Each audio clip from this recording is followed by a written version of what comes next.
오늘은 예수님은 누구신가 세 번째 시간을 갖습니다. 공간은 바뀌었지만 여러분들 말씀에 집중해 주셨으면 좋겠고요. 네, 그쪽 이렇게 좀 다 앞이나 가운데 쪽으로 와주셨으면 좋겠습니다. 오늘 우리 정말 작은 교회처럼 말씀 나눴으면 좋겠어요. 좀 여러분들 표정 하나하나 함께 좀 말씀을 공유했으면 좋겠고, 우리 스태프들 어차피 그쪽 아무도 안 가니까요. 좀 붙어서 너무 민호 형제도 조금 더 붙어주세요. 네, 감사합니다. 우리가 예수님에 대해서 알아가고 있습니다. 예수님에 대해서 알아가고 있는데, 우리가 예수님을 참 많이 알고 있는 것 같다고 생각하지만 대부분의 경우 예수님에 대한 안다고 하는 것이 여기에 머물러 있는 경우들이 많습니다. 특히 어릴 적부터 모태신앙이고 또 어릴 적부터 또 오래전부터 교회를 다니시면 예수님에 대한 지식은 많을 거예요. 물론 성경학자나 신학자만큼은 아니어도 예수님이 어떠한 사람이고 무엇을 하셨고 또 우리가 예수님 믿는 이유는 무엇이고 우리를 위해 십자가 달리시고 부활하시고 다 알고 계시고 다 믿고 계신데, 지금 우리가 지저스 온이라는 큰 제목으로 말씀을 나누면서 예수님에 대해서 나누는 이유는 무엇이냐면, 알고 있는 그것을 우리의 삶에서 실제적으로 누리기를 원하기 때문에 그렇습니다. 계속 이 시리즈를 이야기하면서 비유 드리고 있지만, 여러분들이 아무리 스마트폰의 기능과 무엇인 것을 다 알고 계셔도 실제로 그것을 누리시지 않으면 그게 아무 소용이 없는 것처럼, 이미 여러분 마음속에는 예수님께서 계시거든요. 예수님께서 들어와 계시는데 그 예수님이 내 안에서 어떤 일을 하시는지 알지 못한다면, 그리고 지금 내가 예수님을 어떻게 알고 어떻게 믿어야 하는지 알지 못한다면 우리는 그 예수님을 온전히 누리지 못하게 될 것 같아요. 오늘은 그 예수님에 대한 세 번째 소개입니다. 세 번째 소개는 무엇이냐면 예수는 문이라는 거예요. 예수는 문이다. 여러분들 읽으셨는데 나는 양의 문이라 이렇게 되어 있어요. 근데 소리가 좀 이상한 것 같지 않나요? 네, 원래대로 맞춰주시고 얘를 조금 더 올려주세요. 네, 예수는 문이라는 거예요. 문이라는 건데요. 오늘 복음에 대한 이야기부터 좀 먼저 시작하고 싶습니다. 여러분들 복음에는요, 여러분들 복음을 한 번이라도 전해보신 적이 있으신지 모르겠지만 복음에는 걸림돌이 있어요. 우리가 복음을 전할 때 복음 전하는 게 쉽지 않잖아요. 쉬웠다면 여러분들 모두 다 나가서 복음을 전하셨을 텐데 복음을 전하기가 쉽지 않습니다. 그러냐면 복음에는 걸림돌이 있는데요. 그 걸림돌은 무엇이냐면 복음 자체가 복음의 걸림돌이 돼요. 무슨 말이냐? 복음은 배타적입니다. 우리가 가지고 있는 복음은 배타적이에요. 세상에 참 많은 종교가 있지만 우리가 지금 믿고 있는 기독교, 예수님을 따르고 예수님을 믿고 그 예수를 믿어야 한다고 이야기해야 하는, 전해야 하는 우리의 복음은 배타적이에요. 우리의 슬로건이 무언가요? 오직 예수. 십자가 외에는 구원이 없고. 우리가 비난하고 비판하긴 하지만 틀린 말이 아니죠. 예수 천당, 불신 지옥. 이것은 틀린 말은 아닙니다. 예수님을 믿고 예수님을 따라야 우리의 삶이 천국이 되어지고, 예수님을 믿지 않고 예수님을 의지하지 않고 예수님을 신뢰하지 않으면 우리의 삶의 결국은 지옥이 될 수밖에 없는 것은 명백한 논리예요. 이것이 복음 자체의 걸림돌이 됩니다. 왜냐하면 세상의 문화는, 특별히 세상의 종교는 배타적이지가 않습니다. 일찍이 세상은 다신교 문화를 가지고 있었어요. 일찍이, 그 오래전부터. 고대 종교들을 보면 유일신 신앙, 하나님은 한 분이시다, 신은 하나의 존재다라고 믿는 하나의 무리들이 있었고요. 그 외에는 다 다신교입니다. 근데 이 유일신 신앙을 갖고 있는 종교가 무엇이냐면 유대교, 기독교, 이슬람교예요. 근데 재밌게도 이 세 종교의 뿌리가 같습니다. 그 뿌리는 구약 성경이죠. 아시는 분도 아시겠지만 유대교는 당연히 구약을 바탕으로 한 유대인들이 믿고 여호와 하나님을 믿는 종교가 유대교고요. 그 유대교에서 어떻게 보면 분파처럼 나왔던 것이 기독교잖아요. 그 유대교 구약의 율법과 예언 가운데서 예수 그리스도께서 오셨고 그가 메시아임을 믿는 무리들이 기독교예요. 물론 이 기독교 안에도 로마 카톨릭이나 여러 분파들이 나눠져 있지만 어쨌든 예수 그리스도를 구주로 고백하는 기독교가 있습니다. 그리고 이슬람교 역시 구약에 있는 여호와 하나님에 대한 그 지식을 바탕으로 그들은 그 표현을 알라라고 이름을 바꿨을 뿐이지 유일신 신앙을 가지고 있고, 우리가 유대교인들이나 기독교인들은 이삭의 뿌리로부터 나왔지만 본인들은 이스마엘부터 나왔다고 하기 때문에 구약에 있는 천지를 창조하신 여호와 하나님에 대한 같은 뿌리를 갖고 있어요. 그런데 이렇게 구약 성경의 뿌리를 두고 있는 이 유일신 신앙을 갖고 있는 새 종교를 제외한 이 세상에 있는 모든 종교들은 다신교 신앙입니다. 그 고대부터 거슬러 올라가면 가나안에는요, 이미 가나안 땅에는 여러 가지 다신교 문화가 있었습니다. 바알을 숭배하고요, 아스다롯, 아세라, 몰록, 다곤 등등 여러분들이 구약 성경을 읽으시면 여러 가지 신들의 이름이 나와요. 이집트에도 마찬가지였습니다. 이스라엘 백성들이 야곱과 그 70명의 가족들이 이집트로 들어가서 430년 동안 이집트의 그 문화 가운데 살 때 그 이집트 문화 안에는 여러 가지의 복잡한 신들이 있었어요. 그림을 한번 보여주셨으면 좋겠는데요. 하나님께서 이스라엘 백성들을 출애굽해 주실 때 10가지 재앙을 일으키시죠. 여러분들이 왜 이런 10가지 재앙을 일으키는지 알고 계시는 분도 계시겠지만 이 표를 한번 자세히 보십시오. 하나님께서 왜 굳이 바로의 마음을 중간중간에 완고하게 하시면서까지 10가지의 재앙을 다 일으키셨는가? 그것은 단순히 하나님께서 위대하시고 하나님께서 이스라엘 백성을 지키고 있다는 것을 10번 보여주고 싶으셔서가 아닙니다. 하나님이 그것을 보여주고 싶다면 바로 처음부터 6월절의 사건을 일으켜셔도 무방해요. 그러나 하나님은 첫 번째 물이 피로 변하는 재앙부터 시작해서 하나하나, 여러분들 제가 이제 설명하는 동안 그냥 눈으로 계속 보세요. 하나하나 애굽에 있었던 신이라고 그 신들은 없죠 사실은. 그러나 그들이 신이라고 철석같이 믿고 있었던 것들이 얼마나 허망한 것이며 얼마나 너희들 마음대로 할 수 없는 것인지를, 그리고 여호와 하나님이 이 모든 것들을 주관하고 있다는 것을 하나하나 뼈저리게 보여주는 겁니다. 피해 재앙은 무엇이냐? 여러 가지 저도 모르는 이름의 신들이 있지만 특별히 오리시스라는 나일강의 신을 심판하는 거죠. 그들은 나일강에도 신이 있다고 믿었어요. 그들을 지켜주고 얼마나 그 이집트 애굽이 비옥한 땅이 되었겠어요. 그 이집트의 나일강 때문에. 그런데 그 나일강이 무엇로 변했죠? 피로 변해요. 하나님께서 나일강에는 신이 없다는 것을 보여주신 거죠.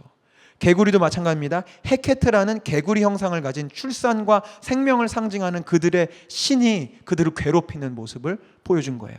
이는 땅의 먼지가 이로 바뀌죠. 땅의 신이었던 게브. 파리는 바람이 불어와서 파리들이 들끓게 되는데 슈라고 하는 공기의 신. 악질, 하토르라는 소의 형상과 아피스라는 황소의 형상, 그들이 풍요로움을 상징했던 그 소들이 알 수 없는 질병에 걸려서 시름 알아가는 것들을 주님께서 보여주시고요. 독종, 우박, 메뚜기, 흑암, 특별히 흑암 재앙은 이집트 사람들로 하여금 큰 절망을 갖게 할 거예요. 이집트에 여러 신들이 있는데 그 중에서 가장 위대한 신은 라라고 하는 신입니다. 태양신이에요. 이집트 사람들은 태양신을 엄청나게 숭배했고요. 그 모든 신들 중에서 가장 높은 신을 라라고 하는 신을 생각하고 있었어요. 그런데 하루 종일 태양이 빛을 잃습니다. 누구 때문에요? 모세 때문에. 모세가 믿는 여호와 하나님이 명령하시자 그 햇빛이 빛을 잃어요. 얼마나 이집트 사람들이 당황했을까요?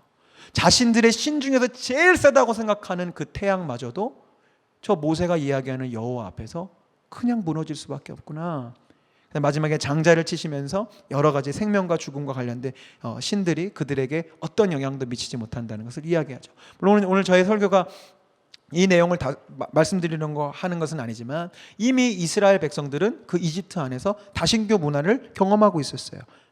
여러분들 아시다시피 힌두교, 불교는요 인구 수만큼 신이 있을 수 있습니다. 왜냐하면 스스로가 신이 될 수 있기 때문에. 그리고 득도의 경지에 이른 사람들을 다 신으로 모시죠. 그래서 저는 불교에 대해서 자세히 공부하지 못했지만 여러분들이 그냥 관광으로 이렇게 절 같은 데 가시면 수많은 그림들이 있고 어떤 큰 절에는 불상이 여러 가지가 있어요. 거기 보니까 가운데 있는 건 이제 석가모니고요. 제일 위대한 그들의 지도자고, 나머지들은 다 그들의 경전 안에서 또 불교 문화 안에서 신이 되었던 사람들을 기리고 모시는 것들이 그렇다고 해요.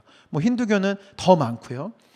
일본에는요, 아시다시피 많은 토속 종교가 있습니다. 12만 개의 신사가 있고요, 800만 개가 넘는 신들이 있어요. 저도 일본에 찬양사역차 2차례 갔었는데 정말 건물에도요 신을 모셔놓고 있더라고요. 그래서 건물에서 꽃을 꽂아놓고 예배를 드리고요.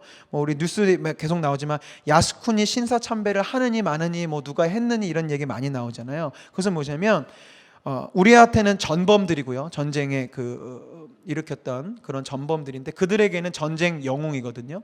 뭐 2차 대전 때 막 그런 했던 그런 사람들을 신으로 모신 곳이 야스쿠니 신사입니다. 그들은 무언가 이렇게 위대한 업적을 했거나 그들이 높이고 싶은 사람들을 다 신으로 모시죠. 사실 우리나라 문화도 멀지 않습니다. 우리는 유교 문화 가운데 있고, 우리가 예수님 믿기 전에 여러분들 제사 드리시고 다 했잖아요. 제사가 뭡니까? 나에게 나의 조상이 무엇이 됐다는 거예요? 신이 됐다는 거예요. 조상신에게 제사를 잘 드리고 조상신에게 지극정성을 다해야 그 조상신이 우리 가족에게 좋은 일이 일어날 수 있도록 무언가를 저쪽에서 해주지 않을까, 이 땅에 있는 많은 그런 잡신들을 저 조상신이 좀 다스려주지 않을까라는 신앙이 유대교 신앙입니다. 유교 신앙이에요. 우리도 그 다신교 문화를 계속해서 받으면서 자라나고 살아옵니다.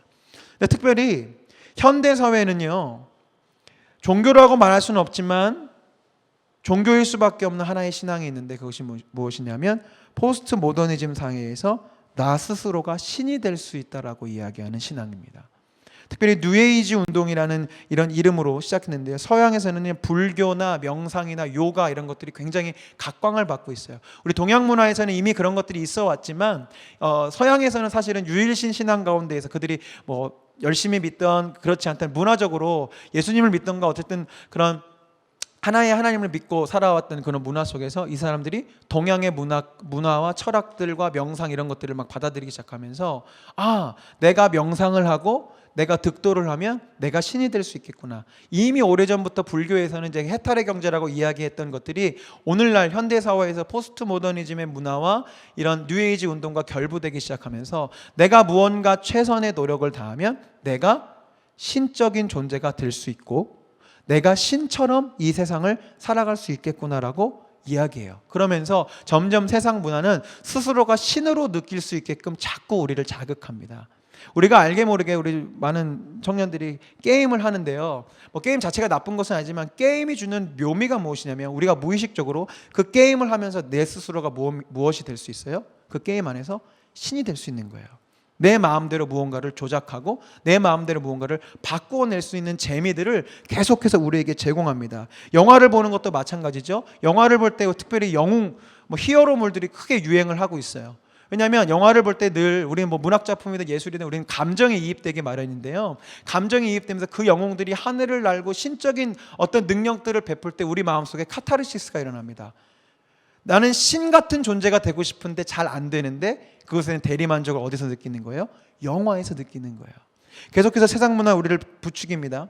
지금은 이제 많이 지나간 광고 카페이지만 나이키의 Just Do It, 그냥 느끼고 생각되는 대로 하라는 거예요. 왜요? 이 세상의 주인은 나니까. 이 세상의 법은 내가 곧 법이니까 그냥 느끼는 대로 너 하고 싶은 대로 하라는 거예요. 우리나라에도 생각대로 티 뭐 이런 카페들이 있었죠. 그냥 생각하면 그대로 하라는 겁니다. 느끼는 대로. 요즘 유행하는 단어 중에 지름신이 있습니다. 지름신이 강림하면 내 마음대로 해도 된다는 거예요. 꼭 물건 살 때만이 아니죠. 그냥 감정적인 충동이 일어나면 그렇게 가르치지 않는 것 같지만 계속 세상의 문화는 너가 하나님이야, 너가 신이니까 네 마음대로 해도 돼. 너가 그만두고 싶으면 그만두고, 너가 가기 싫으면 가지 않아도 되고, 너가 때리고 싶으면 때려도 되고, 마음대로 네 마음대로 해. 이 세상 문화는 계속해서 우리를 그렇게 인도하죠. 그렇게 볼 때 복음은 얼마나 배타적입니까? 스스로를 신이 될 수 있다라고 부추기고, 너 스스로가 법이야, 너 스스로가 너를 구원할 수 있어, 너 스스로가 너의 인생을 행복하게 만들 수 있어, 행복의 기준은 너야, 너가 잘 돼야 돼, 내가 중심이야, 나 중심이야 계속 가르치고 있는데 우리의 복음은 뭘 얘기하고 있나요? 예수님 말고는 구원이 없어. 이 세상의 주인은 내가 아니고 하나님이야. 계속 이런 이야기를 하니 얼마나 듣기 싫어지겠어요.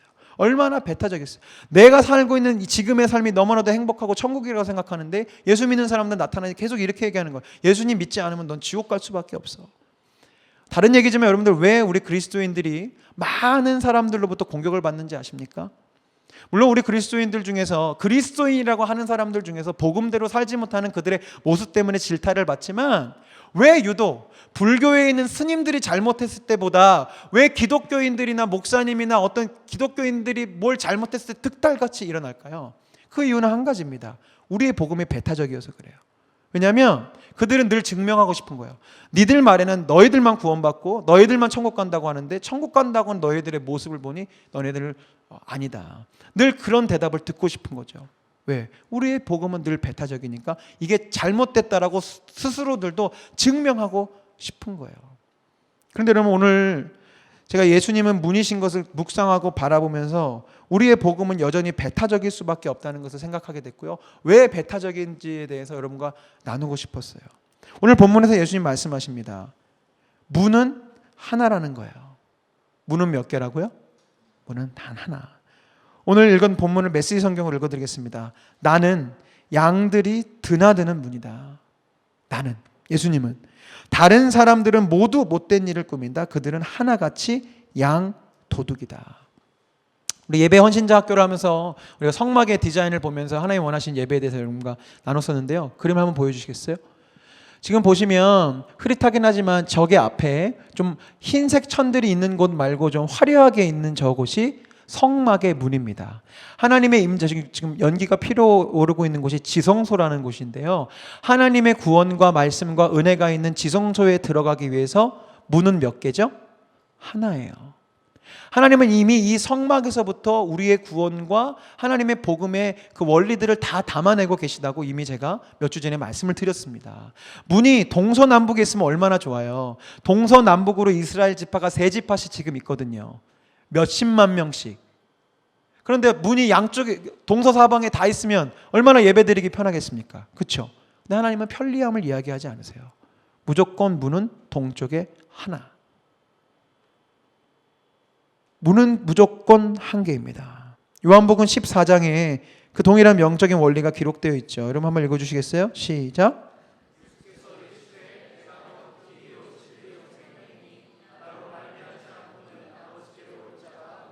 아멘. 이 예수님의 선언에 대해서 여러분 혹시 불만을 갖고 계십니까? 하나님, 어떻게 예수님만이 길입니까? 어떻게 예수님만이 진리입니까? 어떻게 예수님만이 생명입니까? 내가 착하게 살면 구원받을 수 있어야 되는 거 아니겠어요? 내가 열심히 정말 불교에서 득도를 하고 내가 아무도 살생하지 않고 정말로 욕심도 다 버리고 무소유의 상태로 정말로 마음껏 그렇게 누가 봐도 착하게 살면 구원받을 수 있어야 되지 않을까요? 그러나 복음은 그렇게 이야기하지 않고 있어요. 너희들이 착하고 흠이 없어야 구원받는다고 이야기하지 않고 있어요. 너희들이 실수를 하지 않아야 아버지께로 온다라고 이야기하지 않고 있어요. 오직 예수만이 길이고 진리고 생명이니 예수를 말미암지 않고는 아버지 하나님께로 갈 수가 없다고 해요. 여러분들 늘 복음이 너무 배타적인 게 아닌가, 우리가 믿고 있는 것이 혹시 우리가 생각하는 훨씬 넓은 것은 아닐까라고 생각할 때마다 꼭 기억해 주십시오. 여러분의 집에 문은 몇 개입니까? 부자이신 분 빼고요. 집에 문 몇 개세요? 하나죠. 대부분 하나시죠. 그것 때문에 불만 가진 적 있으십니까? 왜요? 우리는 문으로 들어가면 되니까요. 문이 하나인 것에 대해서 세상 문화는, 세상 사람들은, 우리를 비난하는 사람들은 이야기합니다. 어떻게 너네는 예수만 믿어야 구원되냐고 하냐고. 여러분, 문은 하나밖에 없어도 괜찮아요. 뭐 문이 100개면 편리할 수는 있겠지만 문이 하나라고 해서 그건 배타적이거나 불편한 게 아닙니다. 문은 하나면 충분해요. 아버지께로 들어가는 문은 예수 그리스도 하나면 충분합니다. 또 무엇이 하나냐면 아버지도 하나입니다. 에베소서 4장 6절 말씀을 제가 읽어드리겠습니다. 하나님도 한 분이십니다. 하나님은 모든 것의 아버지시요 모든 것 위에 계시고 모든 것을 통하여 계시고 모든 것 안에 계시는 분이십니다. 하나님은 모든 것의 아버지시랍니다. 여러분 뭐 돌아가실 수도 있겠지만 여러분의 아버지는 몇 분이셨습니까? 특별한 경우를 제외하고서는 한 분이셨죠. 그리고 여러분을 낳아주신 아버지, 어머니는 뭐 가정 가운데 여러 가지 일들이 있으실 수 있어도 우리를 정말로 낳고 만들어주신 아버지, 어머니는 한 분일 수밖에 없어요. 그것 때문에 불만이십니까? 아니죠. 아버지가 하나인 건 당연하고 괜찮고 문제 없는 거예요. 우리 하나님 아버지는 한 분이시고요. 여러 하나님이 있을 필요가 없습니다. 하나님은 한 분이면 충분해요. 우리 아버지면 충분해요. 혹시 여러분 보신 적이 있을지 모르겠지만 영화 포스터를 한번 보여주시겠어요? 흐릿해 잘 안 보이시죠? 화이라는 영화입니다. 저기 타이틀이 있어요. 아버지들이 다 괴물인데 너도 괴물이 돼야지. 네. 이 영화는 저 아이가 어릴 적에 이렇게 유괴되어 왔는데 그 집에 여러 남자들이 있는데 영화를 보면 이 아이가, 이 화이라는 아이가 이 사람한테도 아빠라고 하고 이 사람한테도 아버지라고 그렇게 하는 거야. 아버지가 여럿이 있는 거야. 근데 아버지의 성격들이 다 틀리고 이 아이한테 가르치는 가치관들이 막 다 틀려요. 막 혼란스럽고 혼돈하고 막 이제 그런 내용들을 이제 하고 이제 실제 막 부모를 찾아가고 뭐 이제 그런 내용이 나오는 영화인데요. 얼마나 혼란스러워요. 아버지가 여럿이라면. 그런데 이 세상의 문화는 그렇게 가르치고 있어요. 우리 아버지가 여럿이다. 너가 믿고 의지할 수 있는 것을 여럿이어도 된다. 이 사람 의지하고 저 사람 의지하고 괜찮다라고 얘기해요. 그러나 복음은 그렇지 않습니다. 아버지는 한 분이세요. 마지막 세 번째로 우리의 창조주, 우리를 만드신 이도 하나입니다. 그렇죠? 창조주는 한 분이세요. 우리를 여러 존재가 만들지 않았습니다. 여러분 그러나 이것 가지고도 불만을 가진다면 생각해 주셨으면 좋겠어요. 비유인데요. 현대 자동차를 현대에서만 만든다는 게 배타적입니까? 현대 자동차를 벤치에서도 좀 만들어주고 여기저기서 만들어줘야죠. 어떻게 이렇게 사람들이 속이 좁아요. 현대차를 현대에서만 만들어요 라고 할 사람 없죠. 왜요? 현대차는 현대에서만 만드는 게 맞습니다. 아이폰을 애플에서만 만든다고 해서 소송을 걸거나 항의하거나 애플이 너무 배타적이다. 어떻게 아이폰을 애플에서만 만들 수 있게 하냐. 좀 삼성한테도 만들 수 있게 해주면 우리나라에서 더 싸게 살 수 있지 않겠냐를 얘기하는 사람 아무도 없어요. 하나의 브랜드에 대해서 만드는 회사는 하나면 충분합니다. 우리 인간이라는 브랜드를 만드는 건 하나님 한 분이면 충분해요. 아멘? 그러니 복음이 배타적으로 보이지만 배타적인 게 아닌 거죠. 원래 다 하나이면 충분한 것들인데 세상은 자꾸 하나인 것으로 충분치 않고 하나라고만 얘기하는 우리의 복음과 우리의 신앙이 배타적이고 잘못됐다라고 우리를 공격합니다만 여러분들 속아 넘어가시면 안 돼요. 하나여도 충분합니다. 우리의 문이 되어신 예수님 양의 문은 하나이면 충분해요. 오늘 양의 문의 이 비유와 설명에서 가장 많이 표현되는 중요 단어가 있는데 그것이 바로 도둑이라는 단어입니다. 메시지 성경으로 다시 한번 읽어드리겠습니다. 할 수 있는 한 분명히 말하겠다. 양의 우리에 들어갈 때 문으로 들어가지 않고 울타리를 넘거나 뚫고 들어가는 사람은 딴 속셈에 있는 양 도둑이다. 7절에 나는 양들이 드나드는 문이다. 다른 사람들은 모두 못된 일을 꾸민다. 그들은 하나같이 양 도둑이다.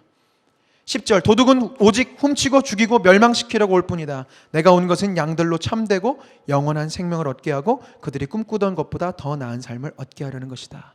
우리는 함께 복음을 나누는 사람들이기 때문에 이 이야기가 그렇게 거칠지 않겠지만 여러분 성경에 가지고 있는 구원과 심판의 이 논리는 철저하게 이분법적입니다.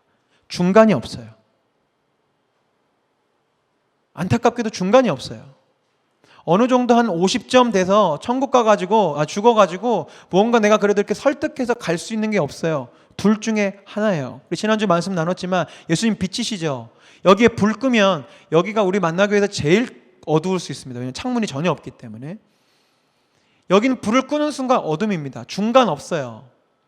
불을 껐는데 약간 환합니다. 뭐 약간 어둡습니다. 이런 거 없어요. 불을 끄는 순간 그냥 어둠이에요. 영적인 원리는 아주 분명합니다. 천국 아니면 지옥이고요. 우리를 지켜주시는 목자 되시고 우리의 문이 되어주시고 우리의 생명을 더 나은 삶을 살게 해주시는 예수님이 아니면 다 뭐라고요? 도둑이라고요. 여러분 제 얘기가 틀린 거 한번 보십시오. 세상에 공짜가 있습니까? 세상에 공짜 있나요? 한창 공짜폰 얘기했어요. 진짜로 공짜로 주는 건가요? 아니죠. 달달이 우리에게 통신료를 받아가기 위해서 공짜로 주는 척을 한 거예요. 어디도 공짜폰은 없어요. 우리가 이미 내고 있는 그 비용 안에 모든 게 다 포함되어 있습니다. 저희 외할머니도 외할아버지 돌아가신 이후에 이제 적적하시니까 자꾸 어딜 가세요. 서울 할머니신데 자꾸 어딜 봤더니 그런 건강 보조 뭐 그런 기구들 하는 데 가는데 왜 그렇게 가시냐 했더니 가면 다 준다는 거야. 다 준다고. 가면 뭐도 주고 먹을 것도 주고 뭐도 주고 뭐 체험할 수 있는 것도 주고 관광도 보내주고 막 이렇게 해서 가신다는 거야. 근데 어느 명절 때마다 가면 이상한 돌침대 하나가 집에 놔져 있고 이상한 돌멩이 몇 개 이게 막 그렇게 좋다고 들고 다니라고 하는 자꾸 사오시는 거예요. 뭐죠? 그 사람들이 처음에는 공짜인 것처럼 관광도 보내주고 뭐 레크레이션 강사 모아다가 할머니들 막 재밌게 해주고 약 뭐 건강식품도 주고 뭐도 주고 떡도 주고 막 한 다음에 점점 마음을 빼앗는 거죠. 그리고 조금씩 뭘 사라고 유도하고 이게 몸에 좋다고 얘기하고 이거 요번에 하나 구입하시라고 진짜 싸게 우리 할머니들한테만 90% 할인해서 한다고 말하면서 그렇게 해서 파는 거죠. 세상에 공짜가 없어요. 세상의 문화들, 여러분들이 지금 문이 아닌 양의 문이 되시는 예수님이 아닌 다른 것들로 인해서 여러분들의 행복을 추구하고 의지하고 믿고 바라보면 처음에 그것은 나한테 무언가를 주는 것 같고 나를 회복시켜주는 것 같지만 성경에 뭐라고 얘기해요? 그들은 다 도둑이고요. 우리를 죽이고 멸망시키고 훔치려고 온다 그래요. 그들은 와서 여러분들의 노동력을 가져갈 것입니다. 여러분들의 재능과 솜씨를 노릴 것이고요. 마지막엔 여러분의 영혼과 생명까지 노리게 될 거예요. 달콤한 속삭임으로 나를 행복하게 만들어줄 것 같고 나를 정말로 힘있게 만들어줄 것 같고 아까도 말씀드렸지만 나를 신적인 존재로 만들어주는 것처럼 속입니다. 그러나 공중권세자는 사단이 여러분의 그 모든 것들을 빼앗아가요. 그런데 여러분 생각해 보십시오. 우리 예수님께서 우리 하나님께서 우리에게 주시는 온갖 진정 좋은 것들은 다 공짜입니다. 여러분 숨 쉬고 있는 이 공기 돈 내고 쉬는 분 계세요? 물론 미래가 돼서 어떤 또 권력자들이 또 뭐 공기를 뭐 해서 그럴 수 있지만 하나님이 여러분에게 공기를 주실 때 무언가를 요청하신 적이 있던가요? 나의 율법을 잘 준행하는 자에게만 그곳에 깨끗한 공기를 보내줄 것이며 하신 적 있나요? 성경에도 기록되어 있지만 하나님은 선인이나 악인에게 비를 내리시고 햇빛을 주시고 온갖 좋은 것들을 다 거저주세요. 가만 보면 이 세상에서 정말 요긴한 것들은 다 공짜입니다. 복음도 공짜입니다. 성경도 공짜입니다.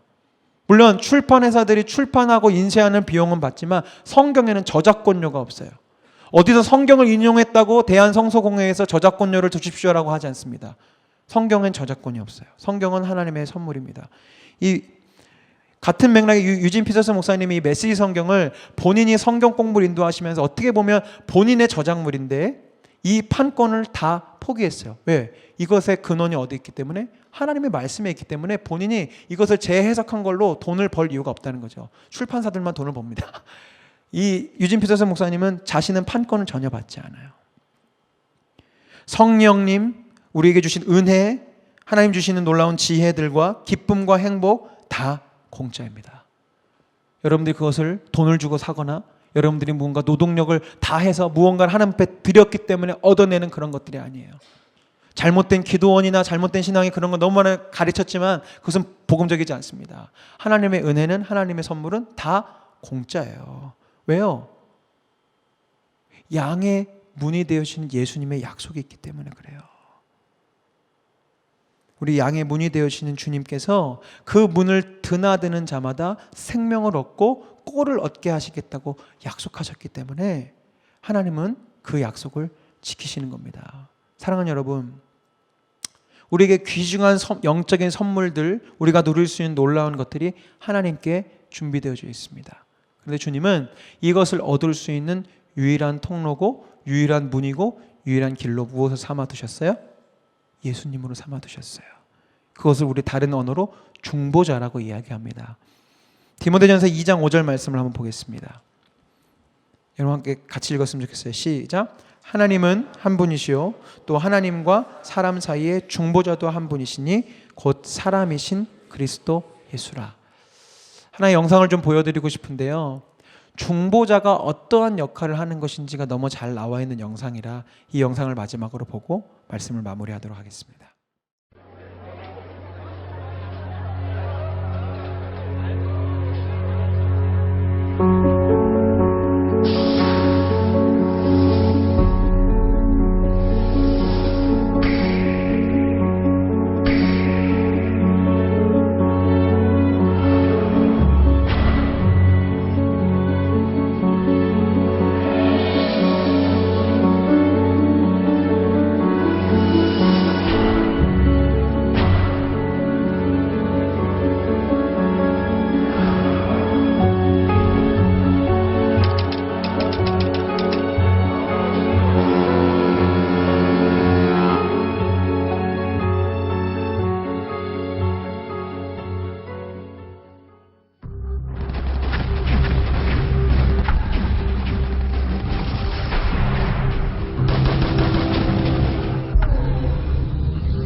수많은 사람들이 생명을 얻을 수 있었습니다. 지금 영상에도 나왔지만 중간중간 중요한 인물들이 자신의 자리에서 할 수 있는 일들을 했기 때문인데, 저는 특별히 이 미 제10군단 민사부 고문이었던 현복학이라는 이 분이 오늘 저희가 묵상하고 생각했다는 하나의 문이 되어주신 중보자 예수의 모습을 생각하게 했어요. 이 분이 아무래도 제가 잘 알지는 못하지만 미군 부대 안에서 고문으로 있을 정도가 되면 본인 스스로는 많은 것들을 누릴 수 있고 많은 편의들을 누릴 수 있는 고위 직책에 놓여져 있는 사람일 텐데, 이 사람이 우리 민족과 우리 결의의 생명을 기억하면서 절대로 안 되고, 생각해 보십시오. 지금 미군들 입장에서는 자기의 군사들과 탱크를 챙겨가는 것이 훨씬 중요하고요. 뒤에도 봤지만 메러디스 빅토리호에도 26만 톤이 넘는 군수 물자를 챙겨가는 것이 미국 입장에서는 훨씬 더 이득이 되는 일이고, 그것이 마땅한 일입니다. 남의 나라 전쟁에서 자신들이 손해를 볼 이유는 없는 거죠. 그런데 현봉학이라는 단 한 명의 중보자가 그 미국 사람들 앞에서 한국 모든 사람들을 대변하여 간청하였고, 간절히 요청을 하자 그 사람들이 마음이 바뀌기 시작하고, 마음이 바뀌니까 배들이 모이고, 배들이 모인 상황에서 저 큰 배의 선장도 그 모든 상황 속에서 자신들의 뜻을 바꿔서 놀라운 기적의 철수 작전을 이루어냈던 것입니다. 여러분, 우리에게 예수님이 그런 분이세요. 아멘. 그래서 우리는 예수 이름으로 기도해야 합니다. 우리가 예수님의 이름으로 기도할 때 이 현봉학이라는 분이 그 무언가를 해낼 수 있는 사람들에게 가서 대신 간청하며 그 모든 일들이 이루어질 수 있도록 돕고 그 일들을 만들어내는 것처럼, 우리의 인생 가운데서 내가 내 스스로 나의 구원과 내가 신이 되기 위해서 애쓰는 것이 아니라 나의 유일한 중보자가 되어주시고 나의 구원이 되어주시는 예수님께 우리가 기도할 때, 그 예수님이 전능의 이름 우리 하나님께 우리를 위해서 기도하시며 주님과 함께 우리를 구원하신 일들을 이루어 가시는 거예요. 아멘. 다시 말씀드리지만 우리에게 주신 복음은 배타적입니다. 그러나 하나면 충분합니다. 아멘. 여러분 안에 예수님 계시죠? 아멘. 여러분 안에 예수님 계세요? 여러분들의 그 믿음 안에 예수님 계세요? 여러분들이 살아가는 여러분의 인생 가운데 예수님 계시죠? 여러분 정말 믿으신다면 그것으로 충분해요. 다른 어떤 것도 필요 없어요. 양의 문이 되어주시고 우리의 유일한 구원이 되시는 예수님만 바라보세요. 시간은 좀 걸릴지 몰라요. 하나님의 때는 우리의 시간과 다르니까. 그러나 길고 지루하다고 내 뜻대로 안 된다고 문처럼 보이는 다른 것들로 들어갔던 여러분 부딪혀서 다칩니다. 문처럼 보인 줄 알고 열고 들어갔다가 빼앗기고요, 두들겨 맞고요, 다 뺏겨서 나오게 될 거예요. 문은 하나예요. 여러분 진정으로 의지하고 진정으로 매달릴 이름은 예수님 한 분이세요. 오늘 아까 고백했던 찬양 우리 다시 한번 고백했으면 좋겠어요. 주 사랑 놀라운 그 사랑이란 찬양입니다. 주님의 사랑만이 나를 새롭게 합니다. 우리의 의지도 우리의 결단도 내가 가지고 있는 돈이나 재정이나 어떤 인간관계도 우리를 새롭게 바꿔내지 못하고 우리를 생명있게 할 수 없는데, 살아계신 우리 하나님의 사랑만이 우리를 다시 새롭게 해요. 우리 찬양 다시 고백하면서, 하나님 내가 주님의 사랑, 양의 문이 되어지는 우리 예수 그리스도의 그 사랑만 의지해 보겠습니다. 내 안에 그 예수님이면 충분하고 내 예수님 때문에 나 이길 수 있고 예수님 때문에 내가 구원의 삶을 살 수 있다는 것을 고백하겠습니다. 우리 좀 결단하시면서 찬양하겠습니다.